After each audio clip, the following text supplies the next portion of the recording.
Daremos início à palestra A Experiência da Prefeitura Municipal de Salvador na implantação dos procedimentos contábeis patrimoniais. Convidamos ao palco a palestrante Luciana Borges Teixeira.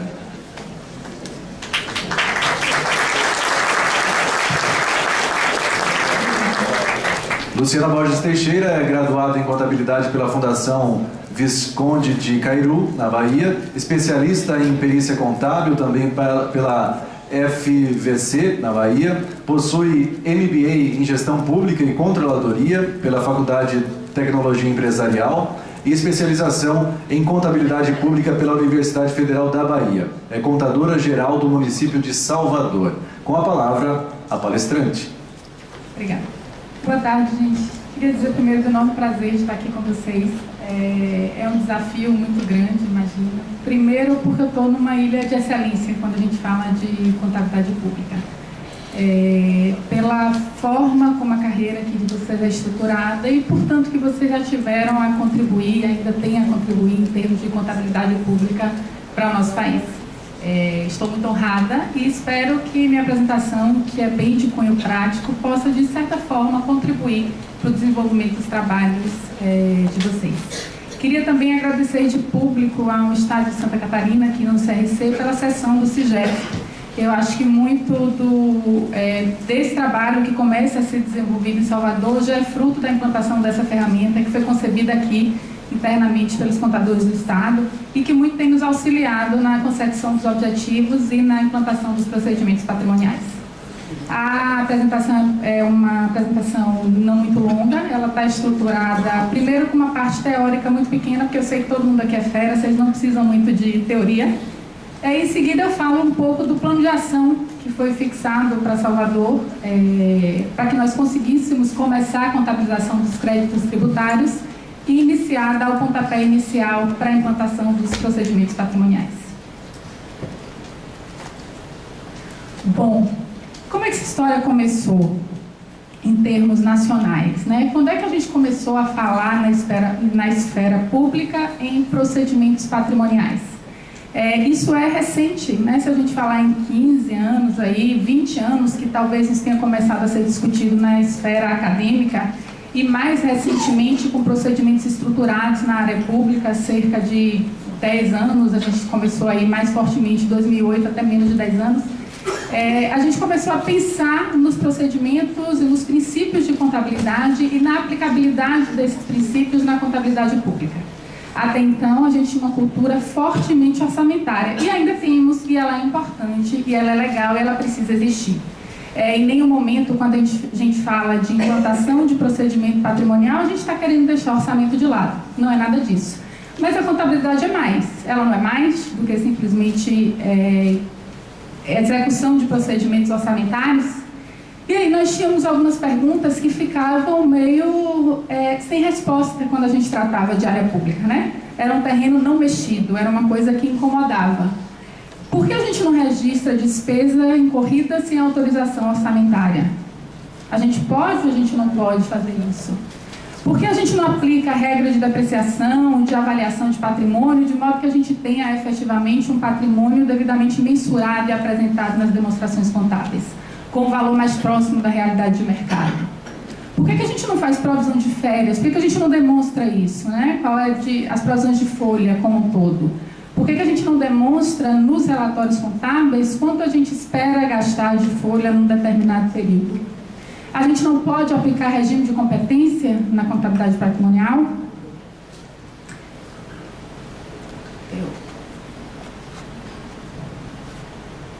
Em um dado momento, a gente achou que isso acontecia em função dos entendimentos que estavam lá na lei, dos conceitos estabelecidos na Lei 4.320.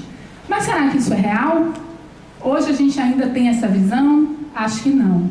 Eu acho que na esteira aí, muito atrás do processo de convergência de normas contábeis, ele nasceu na iniciativa privada, mas nós do setor público entendemos da necessidade também de convergir atrás de um objetivo comum, de possibilidade de comparabilidade entre os dados, passamos a entender que não, que a gente deve registrar na contabilidade todos os dados e fatos, por exemplo, independente da autorização orçamentária.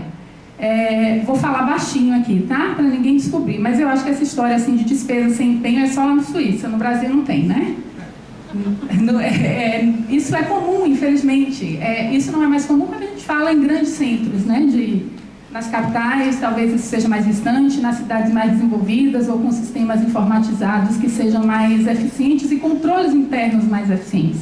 Mas a gente sabe que, infelizmente, nas cidades talvez pequenininhas ou com menor estrutura, isso ainda é uma realidade. E o contador precisa esconder isso ou precisa demonstrar isso? O que vocês acham? A gente vai demonstrar isso. E como é que a gente faz?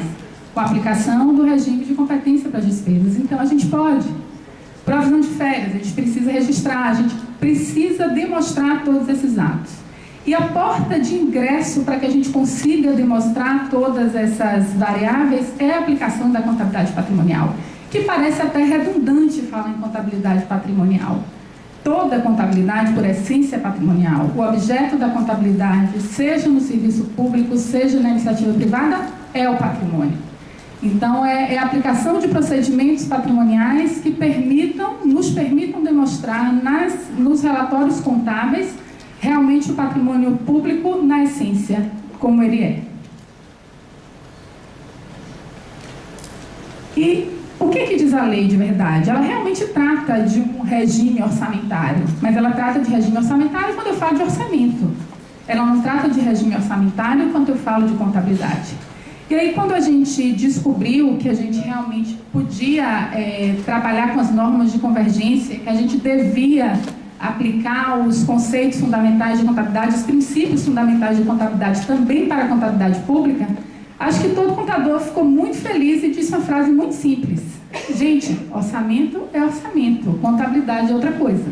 Eu acho que a gente se libertou dessa prisão orçamentária no momento em que a gente entendeu da necessidade de implantação dos procedimentos patrimoniais. Eu acho que essa já é uma esfera vencida em termos de conhecimento e de entendimento do que precisa ser implantado. O que a gente precisa andar agora é como fazer. Se fosse fácil, já estava feito. A 420 é lá de 64, uma jovem senhora, LRF de 2000, e mesmo assim a gente ainda está patinando nos conceitos fundamentais que essas legislações apresentam e, mais recentemente, nas legislações que norteiam a implantação do sistema contábil patrimonial no serviço público. Eu estou apanhando desse negócio aqui, minha gente. Foi demais agora. Pronto. Por falar em legislação, a gente tem alguns marcos regulatórios, né, que tratam dessa transição da contabilidade que a gente tratava, vou chamar aqui só em termos didáticos, de contabilidade no mundo orçamentário e de contabilidade patrimonial, tá? Nós temos alguns marcos regulatórios que tratam dessa transição do mundo orçamentário, que a gente estava completamente inserido, para esse mundo novo que se abre, esse mundo patrimonial. Um grande marco desse início de discussão foram as formações dos grupos de trabalho pela STN, pelo CFC e por diversas outras entidades que começaram a participar e formar esses grupos para discutir essas normas. O que a gente vai implantar? Como é que a gente vai implantar? Qual o prazo que a gente tem para fazer isso? O que, evidentemente, eu preciso demonstrar? Em seguida dele, eu tenho aí, já como produto das discussões desses grupos e subgrupos, a própria publicação pelo CFC das normas brasileiras de contabilidade aplicadas ao setor público. Isso em nosso país é revolucionário. Foi a primeira vez que o Conselho disse, não, o objeto da contabilidade pública também é o patrimônio. Todos os conceitos contábeis aplicados à iniciativa privada devem ser aplicados também ao patrimônio público. Isso muda conceitualmente, inclusive, a nossa forma de trabalho. E é esse instrumento regulador, em conjunto com os próprios manuais que passam a ser publicados pela STN de forma mais completa, trazendo os procedimentos mais detalhados, que vão nortear e fazer surgir a necessidade de procedimentos ainda mais detalhados. Na sequência, eu ainda cito como marco importante a publicação das IPCs, né, das Instruções de Procedimentos Contábeis. Elas detalham o que o MCASP trata só de maneira mais sucinta. Elas trazem detalhamentos necessários, inclusive a forma de contabilização, a forma de demonstração desses itens. Na sequência, eu cito aí que eu acho que foi a grande consulta pública que aconteceu aí nos últimos anos, que foi a consulta para a implantação dos próprios procedimentos patrimoniais, que tem como produto a publicação do Plano Nacional de Procedimentos Patrimoniais, a portaria 548 de 2015. Essa consulta pública ela foi bastante ampla, ela chegou aos municípios, ela chegou aos estados, ela foi uma consulta que permeou todo o território nacional, no sentido de encontrar um plano de ação e um período que fosse propício para implantar os procedimentos patrimoniais. Ela diz o que fazer e ela delineia os prazos de quando fazer. Esses aí são descritos, são os objetivos do Plano de Aplicação Nacional. Ele traz, como eu já disse anteriormente, os prazos limites para a implantação dos procedimentos patrimoniais. Ele tem o objetivo de permitir uma validação dos dados do SICONF, e aí todo contador se treme, porque a gente vive com prazo apertado para todas as coisas. O SICONF é mais um prazo que a gente precisa cumprir. Existem critérios e regras estabelecidas aí para envio das informações.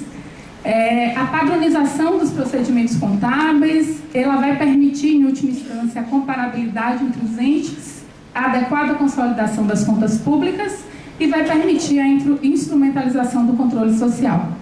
Nesse rol de objetivos do plano de implantação dos procedimentos patrimoniais, eu cito dois que são muito importantes. Primeiro, a validação dos dados pelo SICONF, porque ele é muito afeito ao dia a dia do contador. E é ele, em última instância, que vai permitir que exista a comparabilidade entre os entes. Por quê? Se a gente não informa os dados de forma adequada, ou se a gente não atende o que está requerido, a União não tem como exercer esse poder de comparação e de adequação das normas. É mais difícil. Se a gente tem tudo isso numa mesma matriz, no mesmo modelo, no mesmo sistema, é muito mais simples da gente começar, para efeitos de comparação, a tratar as informações. São perguntas que a gente quer saber e que a gente hoje não tem como responder. Um aluno custa mais caro em Santa Catarina ou em Salvador? Não sabemos, porque existem critérios diferentes. Do tamanho da população de Salvador é diferente do tamanho da população de Santa Catarina, por exemplo. São coisas que a gente só vai conseguir medir efetivamente quando tivermos como comparar. E essa matriz do SICONF vai ser um bom começo para a gente tratar dessa comparação. E cito ali no final a instrumentalização do controle interno, externo e social. Por quê? Porque é através da prestação de contas que a gente vai conseguir mostrar isso para a sociedade. Todos esses dados hoje, muitos dados inclusive financeiros e de ordem patrimonial, talvez até existam nas entidades, mas de forma não estruturada. Eles estão em demonstrações diferentes, eles estão em sistemas diferentes, eles são geridos em locais diferentes. As demonstrações contábeis não trazem esses dados em seu bojo de forma total. Isso impede que a gente entregue à sociedade um relatório que tenha todas as informações, de modo que ele possa usá-las para a definição e para o controle efetivamente do serviço público.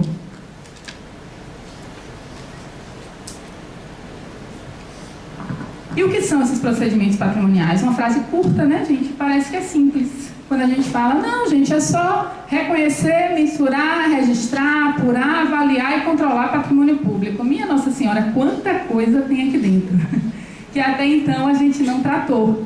Né? São poucas palavras e uma frase curta para detalhar uma enormidade de atividades e procedimentos que precisam ser delineados em termos de serviço público. Quando eu detalho esse conceito,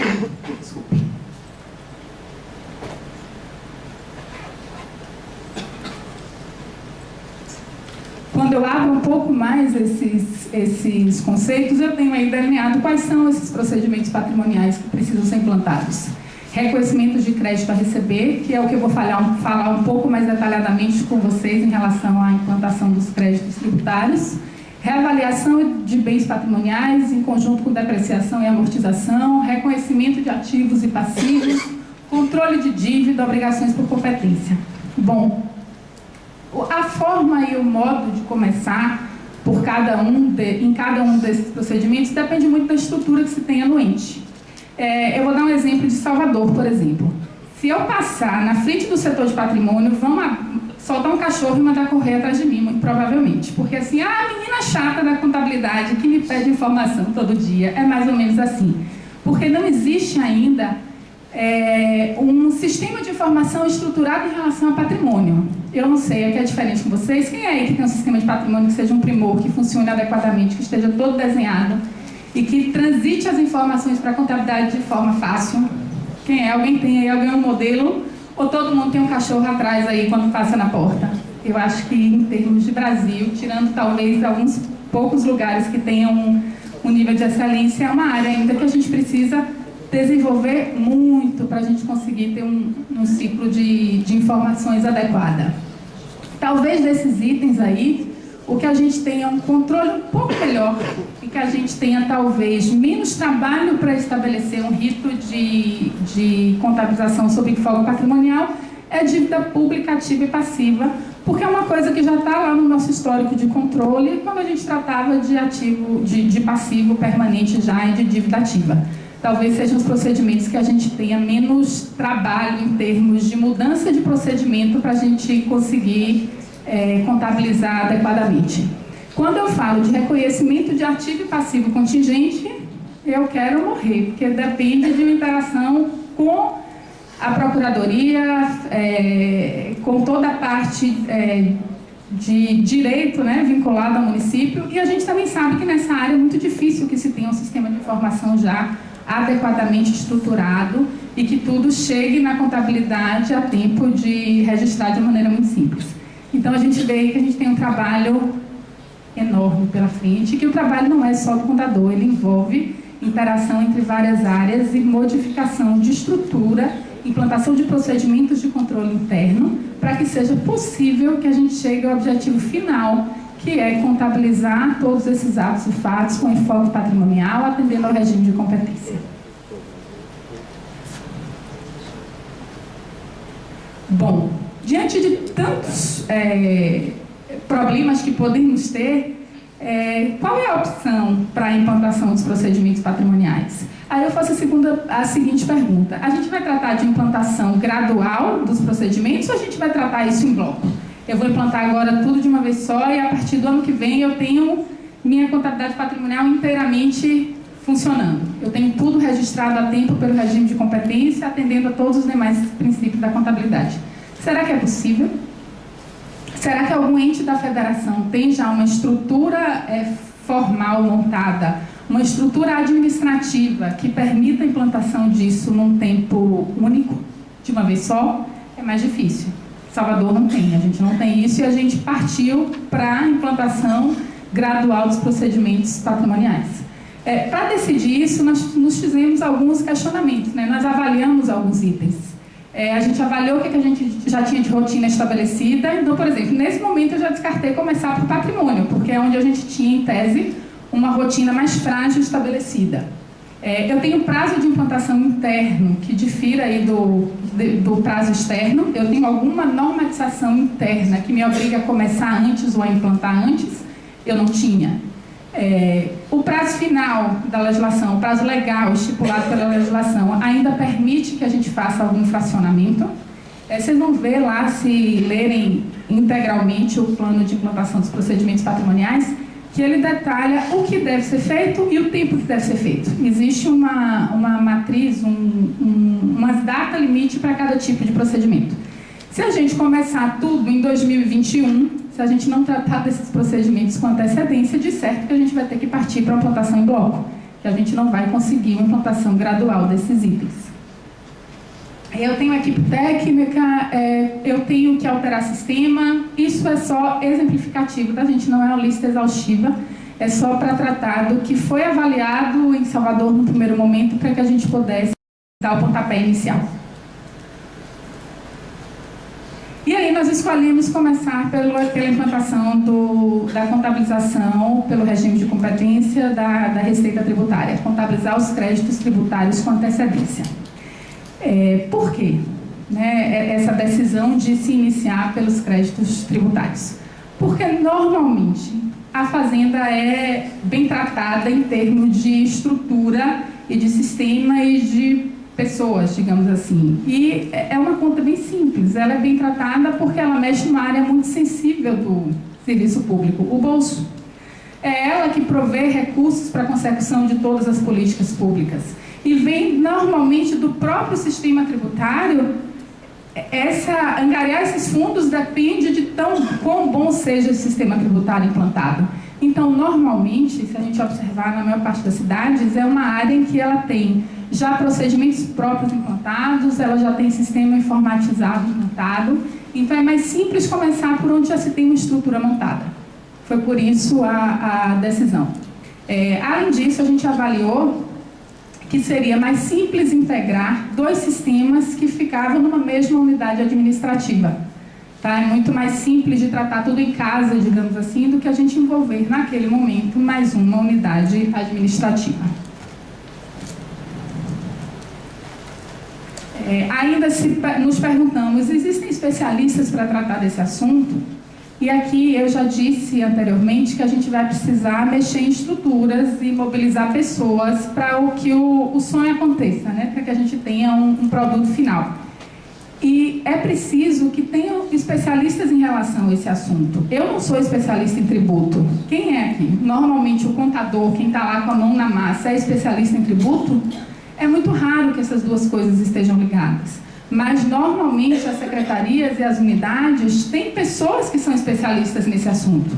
Tem um quadro de auditor fiscal ou tem um quadro de analista de tributos, eu não sei como é o nome específico em cada unidade, mas existem pessoas que trabalham já na implantação desses procedimentos tributários. E o conhecimento que vem com essas pessoas é extremamente importante para que a gente possa definir o fluxo final de contabilização. Não é o contador que vai desenhar tudo sozinho, a gente não dá conta disso. Nosso papel é extremamente importante na definição do fluxo contábil e na definição dos procedimentos que precisam ser seguidos para que a informação chegue a nós com possibilidade de contabilizar. Então, eu preciso dizer o que precisa chegar, mas como precisa chegar, muitas vezes é uma discussão que permeia a interdisciplinariedade. Eu vou precisar tratar com outros profissionais de outras áreas que consigam me dar esse suporte. Ainda falando em relação a créditos, nós observamos que não existem só os créditos tributários, né? Eu estou falando aí quando eu falo em créditos, a gente está falando de créditos tributários, créditos previdenciários, créditos de receita não tributárias e outros créditos. Quando a gente compara a materialidade dos créditos tributários em relação aos demais, ela é sensivelmente superior. Eu tenho hoje, por exemplo, que da Receita de Salvador, 60% da receita vem da parte tributária. É muito comum que isso aconteça com a maior parte das cidades, ou se pelo menos não 60%, 50%, 45%, talvez nas cidades menores, que ainda recebem muitos recursos de transferência, mas ela representa um valor considerável que ainda está escondido da população. Nós esperamos ganhar também com a implantação da contabilização pelo regime de competência da Receita Tributária, novos parâmetros para construir projeção de receita. A lei trata de projeção de receita, especialmente a LRF, mas é ainda um território não muito definido. A gente, na prática, o que eu vejo acontecer? A grande maioria dos municípios usa a média de arrecadação aí dos 3 últimos exercícios. Talvez essa demonstração dos créditos a receber nos traga novos parâmetros. Eu sei exatamente quanto eu tenho de crédito constituído num determinado momento. Observando ao longo dos anos, eu vou conseguir medir qual é a minha expectativa de perda em relação a isso. Eu consigo avaliar se a situação econômica e fiscal do país em determinado momento vai interferir na minha geração de receita. Tem coisas que são diretamente vinculadas. Se o país está em crise, a sociedade como um todo produz menos. Eu tenho, por exemplo, menos prestação de serviço e, como consequência lógica, eu tenho menos arrecadação de ISS. Então, eu tenho aí uma diferença de parâmetro de arrecadação que eu não posso medir necessariamente observando o comportamento da receita nos últimos anos, ou só observando o comportamento da receita nos últimos anos. A rotina contábil é relativamente simples e eu tenho aí ainda um ganho, mais uma vez, em relação à transparência e controle social. O controle tributário existe na cidade de vocês, é certo que existe, não existe? Pronto. Mas alguém da sociedade conhece? Ninguém conhece. Você conhece o valor do seu IPTU, que você recebe lá o seu carnezinho no início do ano, ou no final do ano, a depender do prazo de vencimento. Mas vocês não conhecem quanto é a expectativa de recebimento, a expectativa dessa arrecadação para o município todo. Você, cidadão, não consegue gerenciar se o município está tratando, gerindo bem o que ele tem a receber ou se ele não está gerindo aqueles créditos a receber. Porque eles não estão demonstrados em nenhum lugar. Eles estão escondidos dentro do sistema tributário do município. Não existe nenhuma demonstração, existe só lá, a LRF até trata que a gente precisa entregar ao final do exercício, na prestação de contas, pelo menos um relatório de acompanhamento dos créditos tributários, dos inscritos e não inscritos em dívida ativa. Isso também existe em algumas legislações de Tribunal de Contas em relação à prestação de contas, mas não é só. Não é um dado que esteja inserido na contabilidade, não é um número que a gente possa fazer um gráfico aqui, como mostraram, acho que o Marcelo que mostrou na apresentação, e que traga para a sociedade de forma muito clara quantos por cento, por exemplo, dos créditos lançados em determinado exercício o município consegue arrecadar. Quantos por cento disso ele escreve em dívida ativa? Quantos por cento disso ele põe em cobrança administrativa? E quantos por cento ele não faz nada? Fica lá em crédito a vida toda sem que tenha um sistema de cobrança administrativa institucionalizado ou não se inscreve em dívida ativa? A gente percebeu ao fazer esse trabalho que existiam algumas deficiências no próprio sistema de arrecadação que impediam os procuradores de cobrar a dívida ativa, porque não tinha muitas vezes o endereço do contribuinte, não tinha o CPF correto do contribuinte, porque em tese, para cobrar IPTU, ele não precisa saber do CPF do contribuinte, ele só precisa saber da inscrição do imóvel. Mas na hora que o contribuinte não paga e precisa ser acionado judicialmente, cadê esse CPF que não estava lá? Então, assim, quando a gente foi fuçar o sistema, atrás dos parâmetros para a contabilização, nós descobrimos que, inclusive, a contabilidade podia conceder novos parâmetros que modificassem aquele sistema de arrecadação de forma a melhorar o controle da cidade. Ainda falando em subdivisão desse processo, né? Uma vez escolhido, em função de todas aquelas variáveis que eu citei anteriormente, iniciar pela questão do crédito tributário. Mesmo se falando de crédito, eu tenho condição administrativa de tratar todos os tributos de uma só vez? Não, nós não tínhamos. Eu preciso fazer tudo de uma só vez? Não, a gente pode começar aos poucos. A gente ainda tem um prazo legal que permita essa subdivisão. Talvez a gente comece pelo que a gente ache mais simples, pelo que a gente já tem uma rotina melhor estruturada, pelo que a gente já tem um sistema de informação mais eficiente. Então, assim, não é para ficar amedrontado e não começar porque é muito grande. Mesmo com o que a gente decida começar, a gente ainda pode tratar isso em pequenas fatias, de modo que seja mais simples e que seja possível implementar. Está aí só uma tabela com os prazos finais de implantação, especificamente em relação aos créditos tributários. Está ali bem de vermelho, né? União 2017, Estado 2020, municípios acima de 50 mil 2021 e os municípios menorzinhos, abaixo de 50 mil habitantes 2022.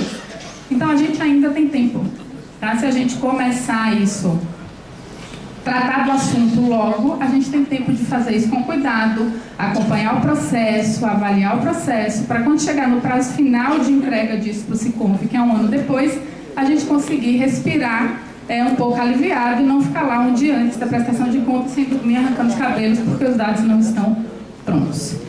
Eu digo mais uma vez que o contador não consegue fazer só, mas é responsabilidade do contador puxar o processo, porque o prazo final é dele, de informação.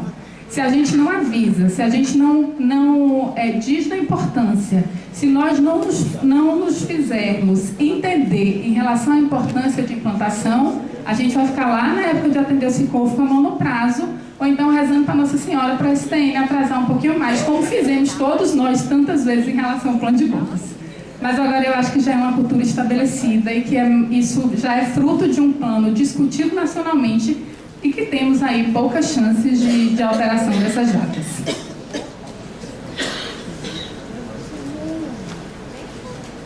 Bom, vamos mudar um pouco agora em relação, sair um pouco desse plano, das perguntas que foram feitas até que a gente se descobrir se iniciar pela contabilização dos créditos tributários e passar o assunto crédito tributário em si. Tá? Qualquer tributo é formado pelo menos por 4 elementos: fato gerador, contribuinte e base de cálculo, que os autores denominam de elementos principais, e a alíquota aí que os autores costumam denominar de elemento complementar. Fato gerador é aquela situação hipotética prevista na lei ocorrida, tá? É o que dá, faz nascer o crédito tributário, é o fato gerador. Aconteceu a hipótese prevista em lei, ocorreu o fato gerador. Qual é o fato gerador do IPTU? A concessão, a propriedade do imóvel. Qual é o fato gerador do ISS? A prestação de serviço. Qual é o fato gerador do ICMS? A circulação de mercadoria. Qual é o fato gerador do imposto de renda? Percepção de renda, o recebimento de renda. E por aí em diante. Quem é o contribuinte ou quem é responsável? O contribuinte ou responsável é aquele serzinho, aquela pessoa que tem uma relação legal direta com o tributo. Contribuinte é aquele definido em lei como contribuinte, que atende os parâmetros para recolhimento, e responsável legal é aquele que tem a obrigação de pagar. Muitas vezes o contribuinte é também o responsável legal, mas nossa legislação, especialmente aí eu tenho no ICMS, no ISS, ele prevê uma substituição tributária em várias situações. Esse aí, que é o substituto tributário, é o responsável. A base de cálculo é o valor definido em lei para pagamento. E a alíquota é o valor que é aplicado sobre a base de cálculo, diz exatamente quando se tem que pagar de determinado tributo. Vocês estão vendo ali que tanto o contribuinte quanto a base de cálculo estão com X vermelhos. Quando eu penso no fluxo de contabilização, me interessa quem é o contribuinte? Não, você aqui de preto, vamos supor que você tem uma casa de praia maravilhosa, convide a gente lá para passar o fim de semana na casa de praia. Interessa se a casa é sua ou se é dele, prefeito de fluxo de contabilização? Não interessa. Então, isso, prefeito de contabilidade, é irrelevante. Se é o contribuinte ou se é o responsável. Me interessa qual é a base de cálculo? Não me interessa. Salvador recentemente alterou a planta genérica de valores e alterou com isso toda a base de cálculo do IPTU. Isso faz diferença na contabilização? Não. Isso faz diferença no montante de percepção de receita um período depois, mas não no fluxo de informação que a gente precisa estabelecer para contabilizar os créditos. Agora eu tenho ali um tiquezinho verde em fato gerador e alíquota. Por que essas duas informações interessam para que a gente feche um fluxo tributário, um fluxo de contabilização para os créditos tributários? O fato gerador, porque ele é diferente, e aqui eu vou precisar criar uma ficção chamada fato gerador real e fato gerador para efeitos contábeis. Vamos voltar como exemplo do ISS. Qual foi mesmo o fato gerador que vocês me disseram do ISS? Qual é? Pronto, é a prestação de serviço.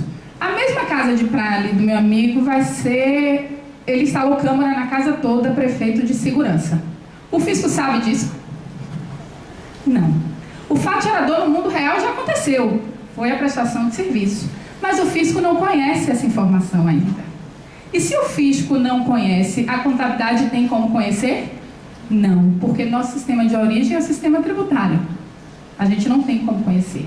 Quando é que a contabilidade conhece essa informação? Depois que o fisco conhece a informação da existência do fato gerador. Isso se dá em que momento? No lançamento, mas antes disso ainda, antes de haver o lançamento do crédito tributário, o fisco conhece da informação no momento em que eu tenho, em tese, a emissão da nota fiscal. Se eu tenho um sistema de nota fiscal eletrônica já implantado. Se eu não tenho esse sistema de nota fiscal eletrônica implantado, o fisco só conhece essa informação quando o contribuinte presta essa informação lá para frente. Então, o fato gerador no mundo real, neste caso, é diferente do momento do fato gerador no mundo fiscal, que é o que a gente vai usar para efeitos de contabilização. É por isso que o tipo do fato gerador interfere diretamente no tipo de fluxo que a gente precisa desenhar para contabilizar crédito tributário. A alíquota interessa em algumas situações, em outras não. Ela interessa naquelas situações em que ela está intimamente ligada ao momento de ocorrência do fato gerador. Eu tenho isso para os tributos que eu chamo de alíquota fixa. É provável que os municípios de vocês também tenham isso, que é, vamos supor, para profissional liberal, profissional autônomo. Ele não paga normalmente ISS pela emissão de nota fiscal ou pela prestação de serviço. Existe um critério fictício em lei que define para ele uma alíquota, um valor. Você paga R$400 por ano para ter direito àquela inscrição e efetuar determinados tipos de serviço. Essa alíquota é intimamente ligada ao fato gerador. Em função disso, ela importa para a definição do fluxo tributário. Bom, então, esse fato gerador é exatamente o que me faz conseguir contabilizar pelo regime de competência. Ele é definido, eu tenho a informação para registrar pelo princípio da competência no momento em que eu conheço a ocorrência do fato gerador no mundo tributário. A gente está apanhando muito desse negócio, eu aperto forte, aperto fraco, está um absurdo. Vamos lá. E aí, por falar em constituição do crédito tributário, que é o momento em que o fato gerador me permite chegar lá, ele é constituído através do lançamento. Todo mundo já decorou aquele conceito lá do lançamento do artigo 142 do CTM para passar para concurso público, né? Nosso velho conhecido. É o lançamento que define a matéria tributável, é o lançamento que define quem é o sujeito ativo, é o lançamento que define, em última instância, quanto se vai pagar de determinado tributo em algum momento. E esse lançamento pode acontecer de 3 formas diferentes. Ele pode ser direto ou de ofício, ele pode ser por declaração, ele pode ser por homologação. Quando eu tenho um lançamento direto por ofício, é a situação mais linda para definir fluxo. É o que a gente diz, ele é muito comum no que a gente chama de fato gerador persistente. A mesma casa do meu amigo aqui é dele todos os dias. É dele 1º de janeiro, é dia 2 de janeiro, é dele 3 de janeiro, até que um dia ele se resolva desfazer da casa. Enquanto ele tiver aquela casa, ele é proprietário dela. Então, em tese, o fato gerador dele acontece todos os dias. Mas não faz sentido que a gente cobre o IPTU dele todos os dias. Imagina, ele ia odiar o município. O custo de cobrança ia ser impossível. Ele ia pagar, digamos, 1 centavo por dia durante 365 dias no ano, porque o fato gerador dele é persistente. Para que não ocorra essa situação, que é até esdrúxula, estranha, a lei estipula uma data para a ocorrência do fato gerador. Então, a data de ocorrência do fato gerador dos tributos que tem lançamento direto, ela é uma ficção legal. Estabeleceu-se, por exemplo, em Salvador, que a data de lançamento do crédito tributário do IPTU é dia 1º de janeiro de qualquer exercício. Tá? Eu tenho ainda os lançamentos por declaração e por homologação. Nesses 2 tipos de lançamento, existe uma participação do contribuinte. Não é como no lançamento de ofício, que não há necessidade do contribuinte entrar em contato com o setor público para que ocorra o lançamento. Basta que o poder público saiba que ele é proprietário de determinado imóvel. Por exemplo, no caso da ISS, que é um tipo de lançamento por homologação, existe a emissão da nota fiscal, existe a prestação da informação para o poder público, que em seguida homologa este lançamento, seja expressamente ou seja tacitamente. Pode ser que ele seja homologado se você não sofreu a fiscalização pelos próximos 5 anos, e aí você entendeu que você já não deve nada ao fisco. Em algumas situações, expressamente, o fisco entende o seu lançamento como homologado. A diferença em relação à declaração é que vocês precisam informar o fisco da existência do fato gerador. O fisco, neste momento, calcula quanto se é devido e, em seguida, ele notifica fazer o pagamento. Mas também existe uma interação do contribuinte com o fisco para que ocorra o lançamento do crédito tributário.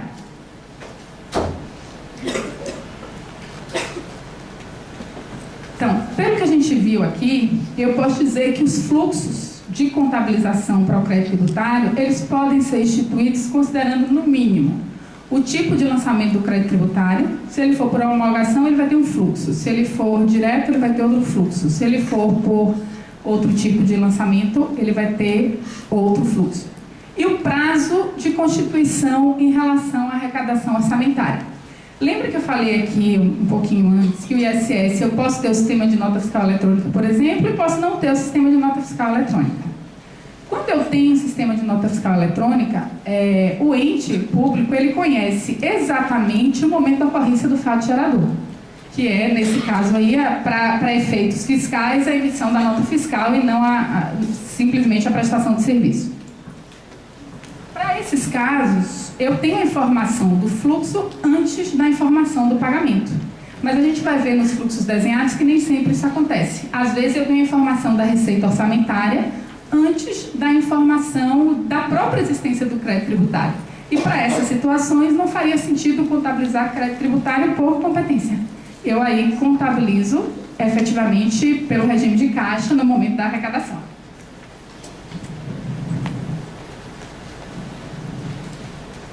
Eu estou dando um exemplo aqui dos tributos com lançamentos diretos. Tá? Eu tenho aí, vamos supor, IPTU. Eu tenho a ocorrência do fato gerador persistente.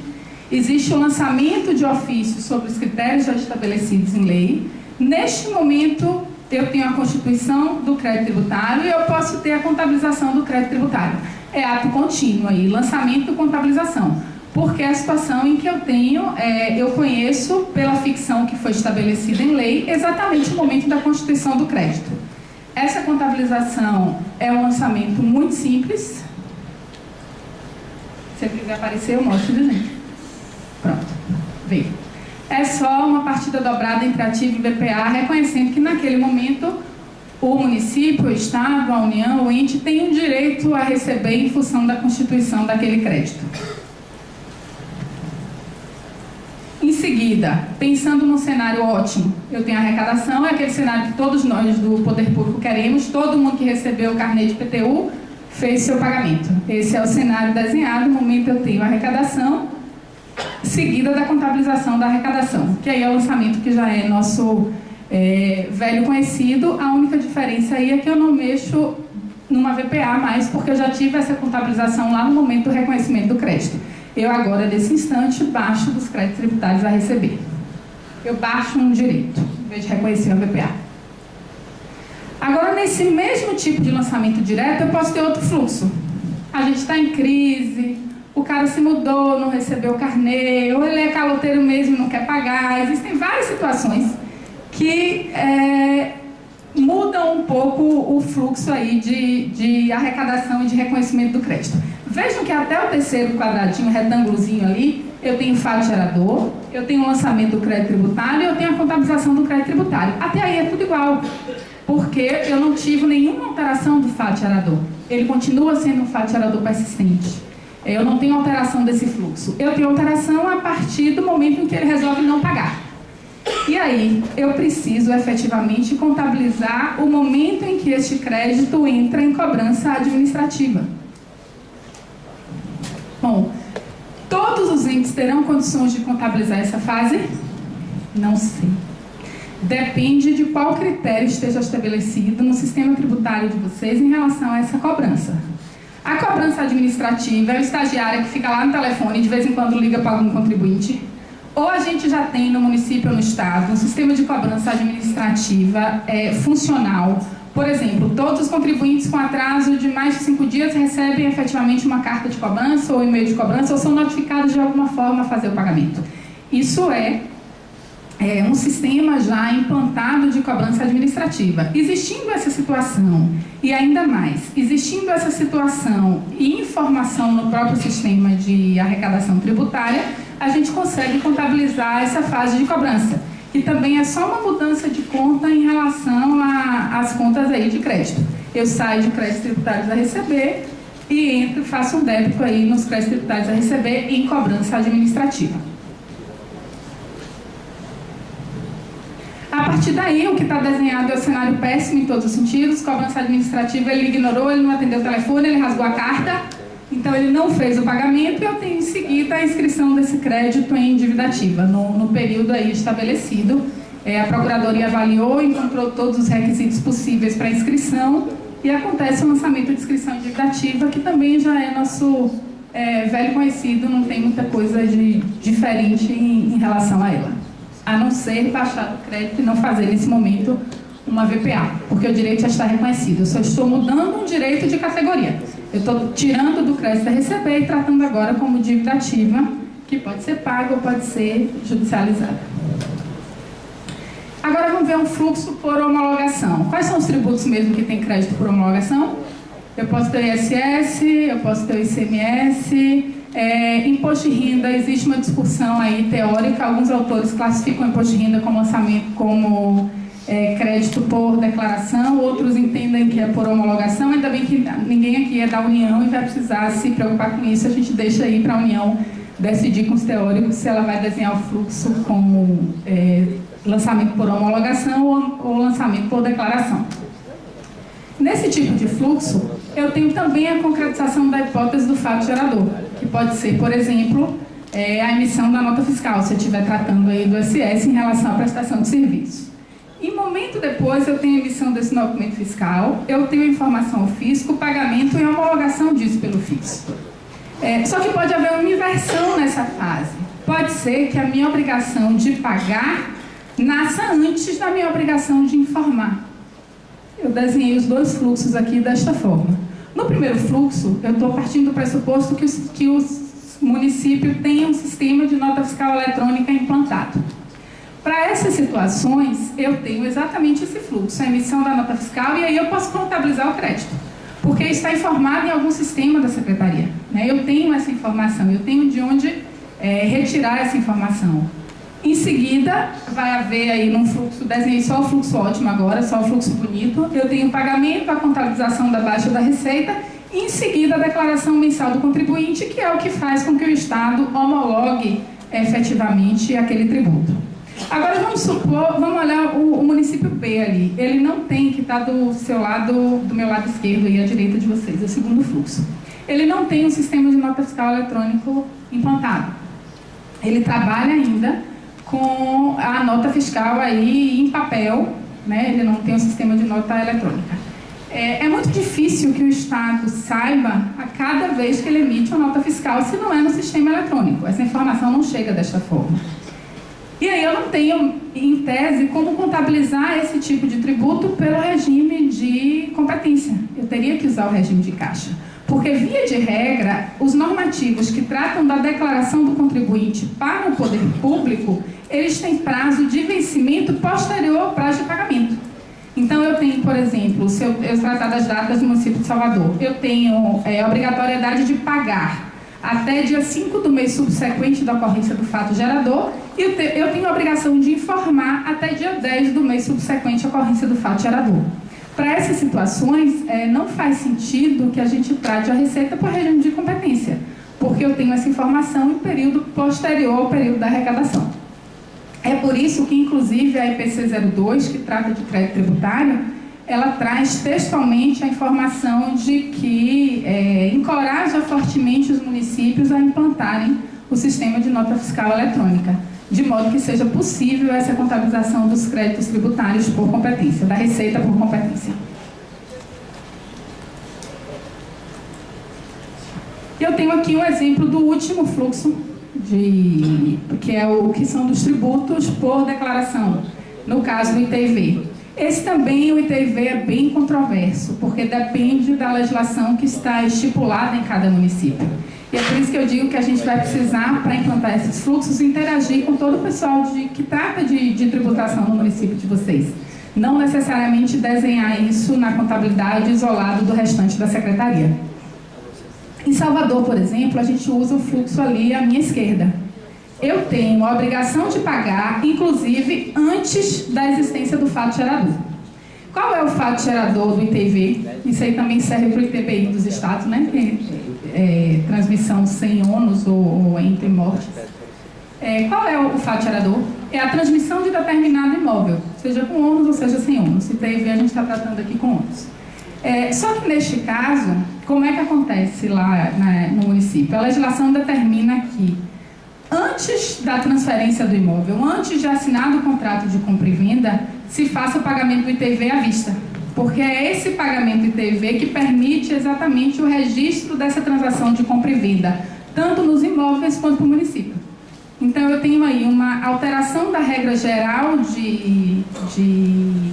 tributária que nos impede de fazer a contabilização do crédito com valor anterior à arrecadação. A arrecadação necessariamente acontece antes, inclusive, da existência do fato gerador real. Nesse caso, não há que se falar em regime de competência, eu tenho que tratar sempre por regime de caixa. Quando eu observo o fluxo à minha direita, talvez seja a realidade da maior parte dos municípios, a gente já tem uma situação diferente. Eu tenho no mundo real a celebração de um contrato de compra e venda, e a partir dessa celebração de contrato de compra e venda, que é o fato gerador para o ITV, eu tenho a informação ao fisco. no momento da informação ao fisco, existe o cálculo deste tributo e, em seguida, o pagamento desse tributo. Nestes casos, eu posso contabilizar por competência no momento em que o contribuinte procura o serviço público para fazer o cálculo.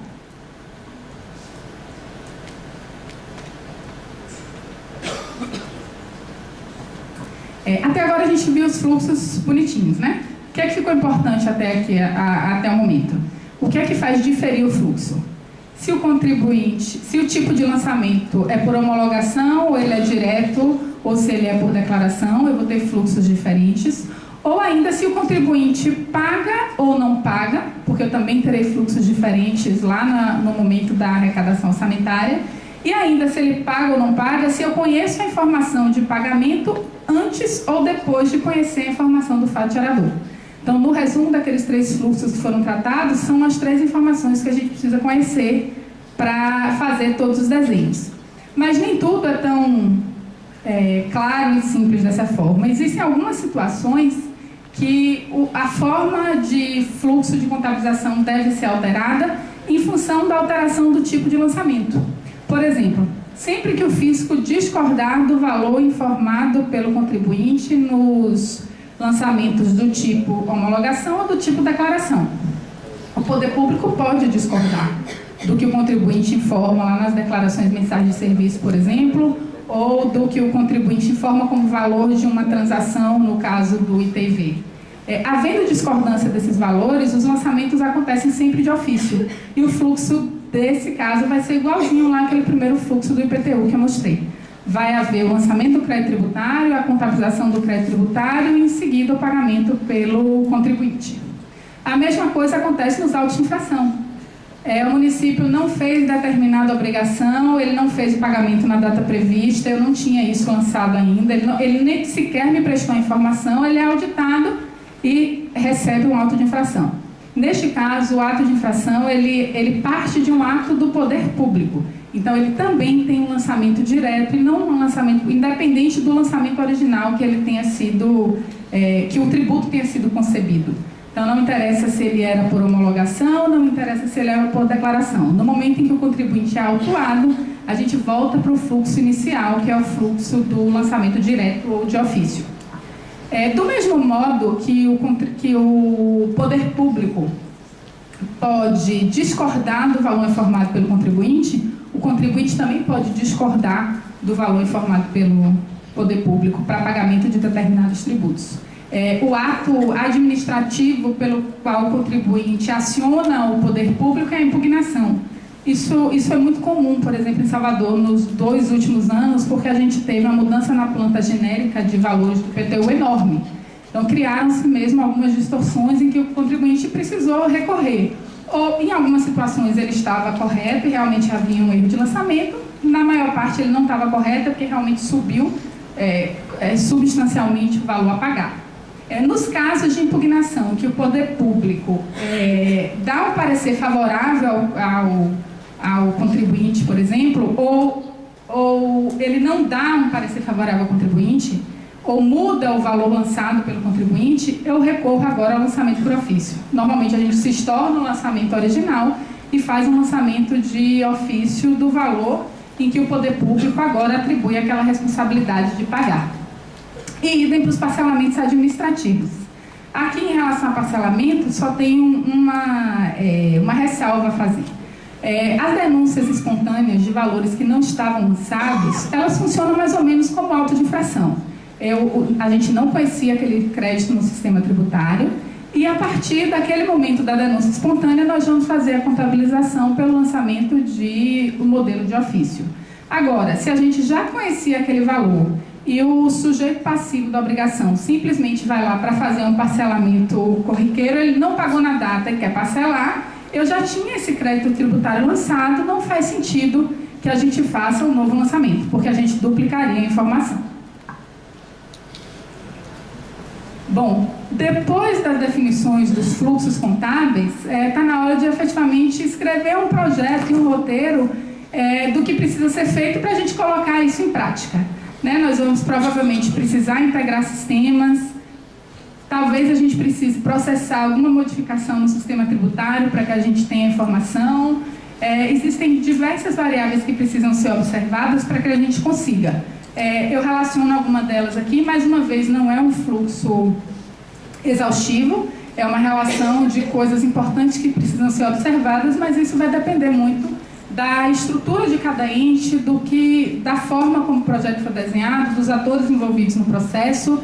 Não é uma receita de bolo. Eu adoraria ter uma receita de bolo para vocês, porque seria muito mais simples, mas não é uma receita de bolo. A gente precisa avaliar as características de funcionamento de cada organização para tentar fechar esse fluxo adequadamente e fazer chegar no objetivo final, que é a contabilização sob o regime de competência.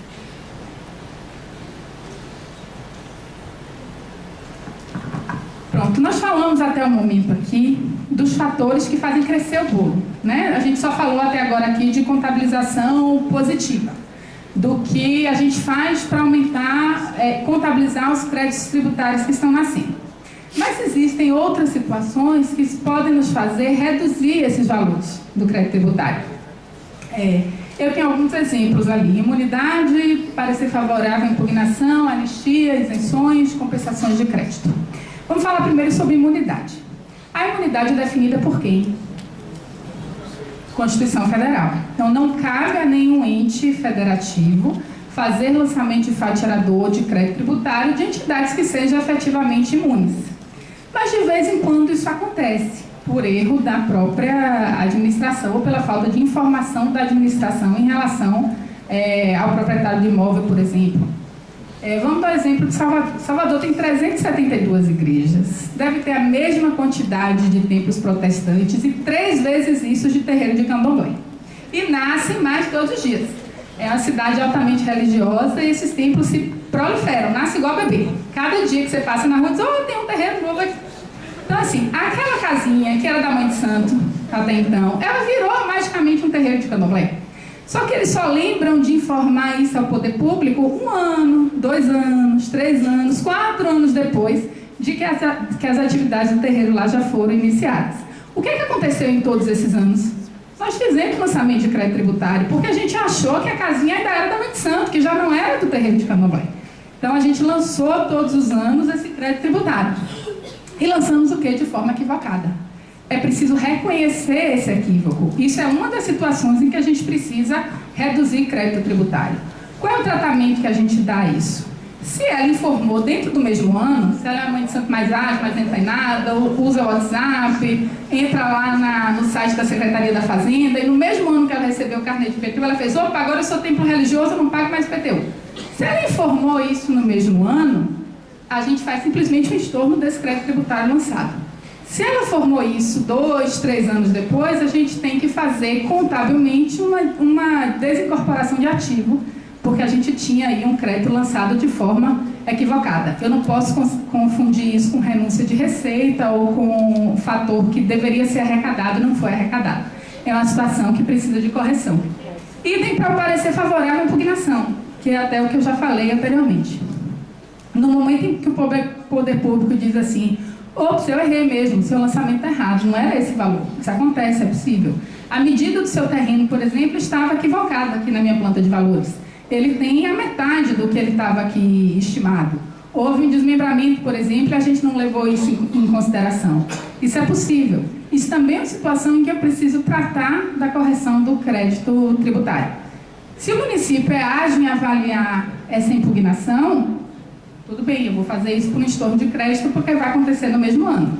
Mas se só tem lá uma pessoinha fazendo isso, ela saiu de licença-prêmio, só retorna daqui a 3 meses e as pilhas de processo vão crescendo, provavelmente a gente não vai dar conta disso no mesmo ano de vencimento da obrigação tributária.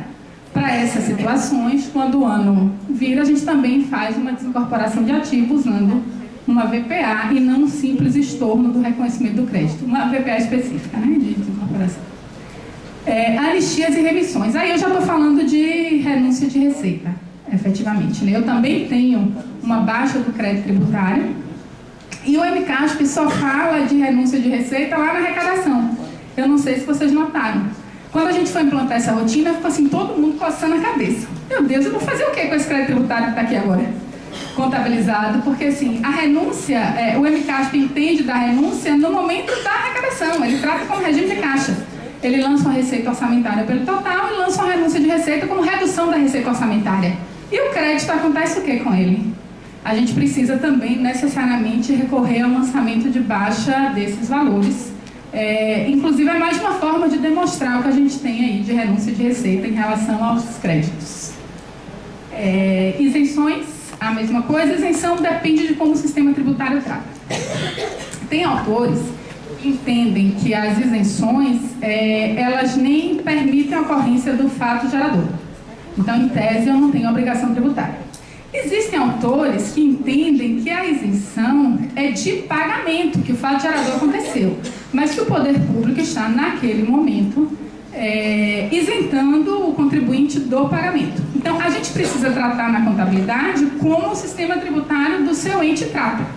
Se ele trata isso como um fato gerador constituído e não houve pagamento, eu vou efetivamente fazer uma desincorporação desse ativo. Mas se ele nem chega a constituir, se ele entende que nem se precisa constituir o crédito tributário em função da ausência do fato gerador, não há que se falar em contabilização do crédito tributário. Isso são coisas que precisam ser discutidas internamente com o seu pessoal de tributação. Qual é o entendimento do ente, qual é o entendimento do município em relação a essa questão. Compensação de crédito. Eu não sei se aqui alguém tem, mas está virando moda assim, compensar crédito no poder público. Existem algumas leis autorizativas permitindo, mas o MCASP é muito claro em relação ao tratamento da compensação de crédito. Eu tenho que contabilizar tanto receita orçamentária como despesa orçamentária.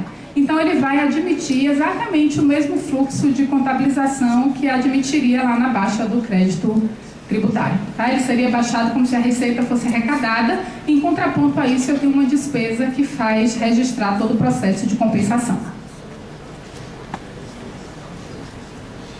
Então, esses são os lançamentos que eu falei, que eu tratei.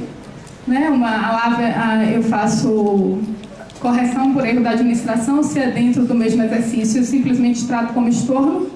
Se eu estou falando no exercício posterior, eu também vou usar aí a desincorporação de ativos. No caso da remissão e da anistia, normalmente esses créditos estão em dívida ativa, né? Então muito dificilmente a gente vai ter essa situação de remissão de anistia com crédito ainda não lançado em dívida ativa. Mas se é um município que fica assim, dormindo um tempão até mandar os processos para inscrição em dívida ativa, e antes mesmo da inscrição de dívida ativa faz um famoso refis, um parcela, um pague com desconto, e a gente tem essas situações aí de remissão de anistia, a gente vai precisar contabilizar a desincorporação desses créditos. E como eu falei, a compensação, eu tenho o registro integral da receita orçamentária e o registro integral da despesa orçamentária.